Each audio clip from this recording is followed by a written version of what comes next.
ஒரு மாடு வளர்த்தனால 12,000 வந்துச்சா, 2 மாடு வளர்த்தனால 24,000 வந்துச்சா? இது எவ்வளோக்கு எவ்வளோ உண்மை? ஒரு புதுசா ஒரு பண்ணை தொடங்குறவங்க, ஒரு நார்மலா ஆவரேஜா ஒரு மாசம் ஒரு 24,000 இன்கமோட வரும்போது பார்த்தீங்கன்னா, அவங்களுக்கு ஒரு மோட்டிவேஷனாவும் இருக்கும். அதே மாரி அந்த பண்ணையில நீண்ட நாளைக்கு இறங்கி வேலை செய்யலாம் அப்படின்ற தாட்டோட இருப்பாங்க. இந்த பதிவுல பார்த்தீங்கன்னா, அந்த 24,000 எப்படி வருதுன்றத கணக்கு போடுறதும் ஒரு பக்கம் இருக்கும். இருந்தாலும், நீங்க அவ்ளோ பால் கறக்கிற மாட்ட எப்படி போய் பார்த்து வாங்குறது? அதே மாரி வாங்குனதுக்கு அப்புறம் எந்த மாரி அடர் தீவனம் குடுக்குறது? அடுத்து அதுக்கு என்ன பசுந்தீவனம் குடுக்குறது? அதற்கு என்ன கால்சியம்? நம்ம எப்படி மெயின்டெனன்ஸ் பண்ணா அடுத்த ஈத்துக்கு அந்த மாடு செனை பிடிக்கும்? அதே மாரி டைம்ல பால நிறுத்துறது அப்படின்றத பார்த்தீங்கன்னா, முழுமையான பதிவா இருக்கும். வீடியோவ ஃபுல்லா பாருங்க. மாட்டுப் பண்ண ஆரம்பிக்கலாம் அப்படின்னு ஐடியாவோட இருக்கிற உங்களோட ஃப்ரெண்டுக்கு இந்த பதிவை ஷேர் பண்ணி விட்டுட்டு, இந்த வீடியோக்கு ஒரு லைக்கை போட்டுவிட்டு நம்ம சேனலை சப்ஸ்கிரைப் பண்ணி விட்டுருங்க. Let start the video. அனைவருக்கும் வணக்கம். திஸ் இஸ் ப்ரொஃபஷனல் உழவன். நான் உங்கள் வேலவன். HF மாட்டை நீங்க தேர்ந்தெடுத்து வாங்கும் போது பார்த்தீங்கன்னா, உங்களுக்கு 18 லிட்டர் கறவைன்றது பார்த்தீங்கன்னா, உங்களுக்கு ஸ்டாண்டர்டாகவும் இருக்கும்.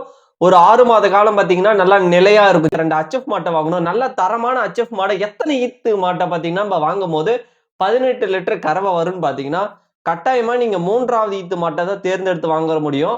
அப்படி வாங்கும்பொழுது அந்த மாட்டோட விலை அப்படின்றது பார்த்தீங்கன்னா, உங்களுக்கு 80 டூ ஒரு 90,000த்துக்குள்ள பார்த்தீங்கன்னா அடக்கமாகும். சரிங்களா? நீங்க வாங்குன மாட்டை வந்து எந்த மாரி அடர் தீவனம் குடுக்கணும் அப்படின்றத ஃபர்ஸ்ட் பார்த்தரலாம். அடர் தீவனம் தான் பார்த்தீங்கன்னா, ஒரு 75% அதோட கறவைய நிர்ணயிக்கிறது. சரிங்களா? மொத்தம் பார்த்தீங்கன்னா, அடர் தீவனத்தில பார்த்தீங்கன்னா, பெல்லட்ஸ் தனியார் நிறுவனத்திலிருந்து வரக்கூடிய தீவனம் கட்டாயமா இருக்கும். அடுத்து பார்த்தீங்கன்னா, நம்ம ஓனா தயாரிக்கிறதுங்க. மக்காச்சோளம் பார்த்தீங்கன்னா, கட்டாயமா நம்ம அரைத்து ஒரு தீவனமாக வைத்துக் கொள்ள வேண்டும். புண்ணாக்கு ஒரு 10% குடுக்குறதுக்கு பாருங்க. ஏன்னா மாடு உடம்பு உடையாம இருக்கும். அடுத்து பார்த்தீங்கன்னா, கால்சியம் டானிக் எப்பயுமே ஒரு 100 கிராம் அளவுல குடுத்துருங்க. இல்லன்னா பார்த்தீங்கன்னா, அந்த சுண்ணாம்பு தண்ணிய மாட்டுக்கு சிறிதளவு குடுத்துட்டு வாங்க. கால்சியம் பற்றாக்குறை வராம இருக்கும். அடுத்து பார்த்தீங்கன்னா, தண்ணி தனியா விடுங்க, தீவனம் தனியா குடுங்க. நாமளுமே பார்த்தீங்கன்னா, அந்த தவற ரொம்ப நாளா செஞ்சுட்டு இருக்கோம். இது என்ன நன்மை ஏற்படும் அப்படின்னு பார்த்தீங்கன்னா, நீங்க குடுக்குற பெல்லட்ஸ், மக்காச்சோள மாவு இதெல்லாம் ஊற வச்சு ஒரு தனியா ஒரு அளவுல குடுத்துட்டு, தண்ணிய வந்து மாட்டுக்கு தனியா விட்டு பழகுங்க. ஏன்னா, தண்ணியோட சேர்ந்து அடர் தீவனம் போகும்பொழுது பார்த்தீங்கன்னா, ஒழுங்கா ஜீரணம் ஆகாம பார்த்தீங்கன்னா, அதிக அளவுல கோமியத்திலயோ, சாணியிலயோ பார்த்தீங்கன்னா, இந்த மக்காச்சோள விதைகள்லாம் வரத நான் நெறைய வாட்டி பார்த்துருக்கேன். அந்த மாரி நீங்க தனிப்பட்ட முறையில குடுக்கும்போது பார்த்தீங்கன்னா, நல்லா அசை போட்டு, நல்ல முறையில கறவையோட அளவும் நல்லா சூப்பரா இருக்கும். சரிங்களா? அடுத்து பார்த்தீங்கன்னா, பசுந்தீவனம். பசுந்தீவனத்தில நீங்க எப்பயுமே சூப்பர் நேப்பியர மட்டும் வச்சு குடுத்துட்டு போதுமா? மாடு வந்து நல்லா கறவை கறக்குமான்னு கேட்டீங்கன்னா, கட்டாயமா கிடையாது. பசுந்தீவனத்தில நீங்க முக்கியமா ஒரு 3 வகையான பசுந்தீவனத்துங்கள சேர்த்து குடுக்கும்போது மட்டும் தான், மாடு உடம்பும் நல்லா இருக்கும்.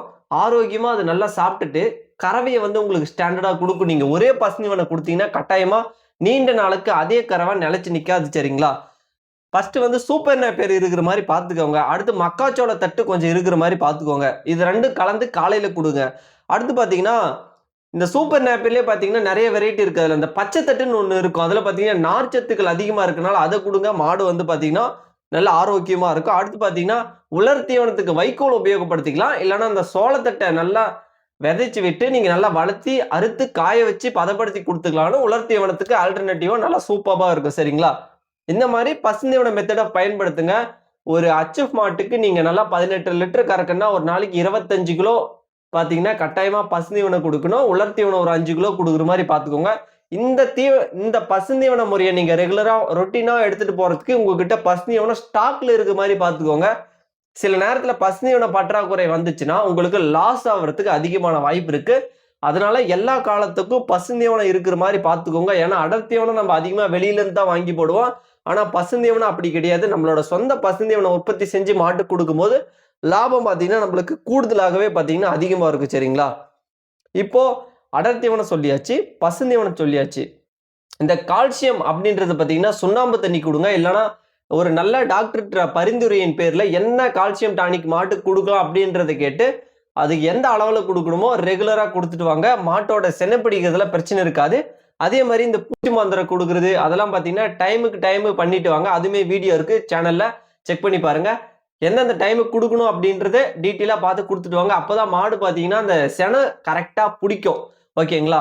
செனை பிடிக்காம போறதுக்கு காரணங்கள் அப்படின்னா என்னவா இருக்குன்னா, ஒண்ணு அடர் தீவனம் அதிக அளவுல பார்த்தீங்கன்னா, தனியார் நிறுவனத்த சார்ந்து இருக்கிறது ஒண்ணு. பூச்சி மாத்திரை பார்த்தீங்கன்னா, ஒழுங்கா டைமுக்கு டைம் மாட்டுக்கு குடுக்காம இருக்கிறது.